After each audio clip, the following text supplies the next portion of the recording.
بسم اللہ الرحمن الرحیم۔ تم اپنے حالات سے نا امید ہو سکتے ہو، تم اپنے اعمال سے بھی نا امید ہو سکتے ہو، لیکن اللہ کی رحمت سے نا امید مت ہونا، وہ تمہیں تھام بھی لے گا اور سنبھال بھی لے گا۔ اگر دل نہیں بدل رہا تو ممکن ہے کہ وہ تمہارا نصیب بدلنے کو مان گیا ہو۔ جب تم اس کے فیصلوں پر آمین کہہ دیتے ہو، پھر وہ بھی تمہاری چاہ پر کن فرما دیتا ہے۔ تم کیوں گھبراتے ہو مقدر کے فیصلوں پر؟ کیا تم نہیں جانتے کہ تمہارا رب غفور الرحیم ہے؟ کتنا سکون ملتا ہے نا جب آپ کے لیے سارے راستے بند ہو جائے اور آپ کا دل کہے کہ صبر رکھو، اللہ کی رحمت کا دروازہ کبھی بند نہیں ہوتا۔ وہ خاموشیاں بھی سن لیتا ہے، لیکن اسے اظہار پسند ہے بندے کا۔ جب بندہ کہتا ہے اے میرے رب تو وہ متوجہ ہوتا ہے۔ جب بندہ کہتا ہے تو بڑا رحیم ہے تو اس کی رحمت جوش میں آ جاتی ہے۔ جب بندہ کہتا ہے کہ اللہ مجھے معاف کر دے تو وہ معاف کر دیتا ہے، اور جب بندہ گڑ گڑا کر کچھ مانگتا ہے تو وہ قبول کر لیتا ہے۔ جو ملنے میں دیر ہو رہی ہے تمہیں، ہو سکتا ہے تمہارے اس انتظار میں بہتری ہو، اور ہو سکتا ہے کہ اللہ تمہارے صبر اور برداشت کو آزما رہا ہو سکتا ہے جو تمہیں ملے اسے پا کر تم بے انتہا راضی ہو جاؤ اور خوشی تم سے سنبھالنا ہی مشکل ہو جائے۔ یقین رکھو جو دیر سے ملتا ہے اس میں بہتری ہماری ہی ہوتی ہے، اور دعا کرتے رہو، اس میں اللہ کی رضا ہے۔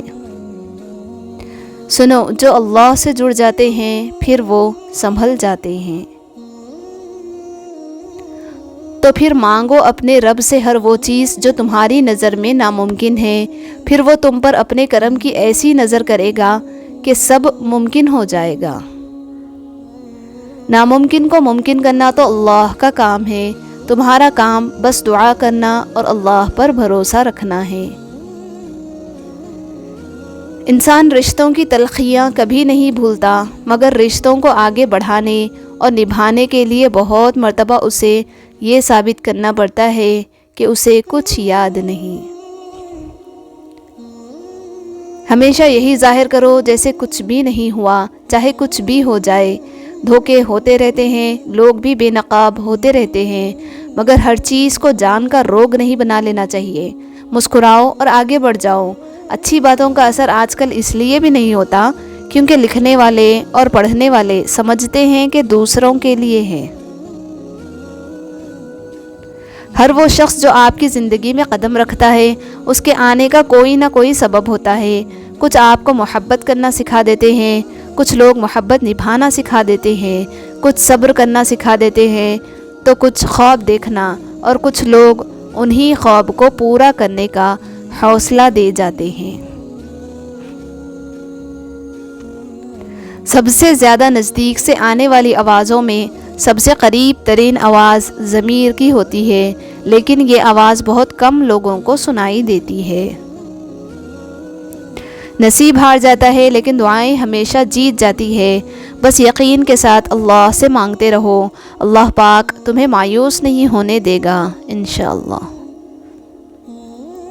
قرآن تو جگہ جگہ تسلی دے رہا ہے کہ نا امید نہ ہو، کمزور نہ پڑو، اور یقین رکھو تمہارا رب تمہارے ساتھ ہے۔ دیکھنا بہت جلد سب ٹھیک ہو جائے گا انشاءاللہ۔ کوئی ناراض ہو تو کتنی منتیں کرنی پڑتی ہے اس کو منانے کے لیے، اور ایک اللہ پاک کی ذات ہے جو ایک آنسو سے عمر بھر کے گناہ معاف کر کے مان جاتا ہے۔ زندگی کا سب سے اداس لمحہ کسی ایسے انسان کو اللہ حافظ کہنا جس کے ساتھ آپ زندگی گزارنا چاہتے ہیں۔ محبت کرنے والوں کی کوئی عزت نفس نہیں ہوتی، انہیں جھکنا بھی پڑتا ہے، گرنا بھی پڑتا ہے، ترسنا بھی پڑتا ہے۔ ذکر اگر اللہ کا ہو تو لوہا بھی موم بن جاتا ہے۔ اعتماد ایک چھوٹا سا لفظ ہے جس کو پڑھنے میں سیکنڈ، سوچنے میں منٹ، سمجھنے میں دن، مگر کرنے میں ساری زندگی لگ جاتی ہے۔ بدلہ لینے والوں سے نہیں بلکہ سہ جانے والوں سے ڈرو، ان کا معاملہ اللہ کے حضور پہنچا دیا جاتا ہے۔ ہماری تنہائی ہمیں جس طرف مائل کرتی ہے بس وہی ہمارے اندر کی حقیقت ہے۔ ضروری نہیں زندگی میں سبق سکھانے والے ہی ملے، کچھ بہت اچھے لوگ بھی ہوتے ہیں جو آپ کو پھر سے لوگوں پر اعتماد کرنا سکھاتے ہیں۔ ہم رو بھی دیتے ہیں، ہم ٹوٹ بھی جاتے ہیں، پر اللہ ہمیں ہمیشہ جوڑ دیتا ہے۔ اللہ کب راضی ہوتا ہے؟ جب آپ ایک دوسرے کو راضی رکھیں۔ تم گھبراتے کیوں ہو مقدر کے فیصلوں سے؟ کیا تم نہیں جانتے تمہارا رب کتنا غفور الرحیم ہے؟ اگر وہ دن کو رات اور رات کو دن کرنے پر قادر ہے تو کیا وہ تمہاری تڑپ دیکھ کر تقدیر کے فیصلے بدل نہیں سکتا؟ بعض اوقات لوگ اپنے بڑے بڑے دکھ چھوٹی چھوٹی باتوں کے بہانے رو کر بہا دیتے ہیں، اور دیکھنے والے کہتے ہیں کہ پاگل، بھلا اتنی چھوٹی سی بات پہ کون روتا ہے؟ خاموش ہو جایا کریں اور سہ جایا کریں، جھک جایا کریں، مان لیا کریں۔ یہ عاجزی ہے جو اللہ کو بہت محبوب ہے۔ بندہ جب با اختیار ہوتے ہوئے خاموش ہو جاتا ہے تو اللہ کی نظر میں معتبر ہو جاتا ہے۔ اس سے کوئی فرق نہیں پڑتا کہ آپ کتنی زبانیں جانتے ہیں، دل کی زبان جاننا آپ کو اہل اور قیمتی بناتا ہے۔ یقین کی ایک ڈور ٹوٹتی ہے تو رب ہمیں دوسری ڈور سے فوراً جوڑ دیتا ہے۔ ہم تھک کر رکتے ہیں تو وہ چلنے کی ایک نئی وجہ دیتا ہے۔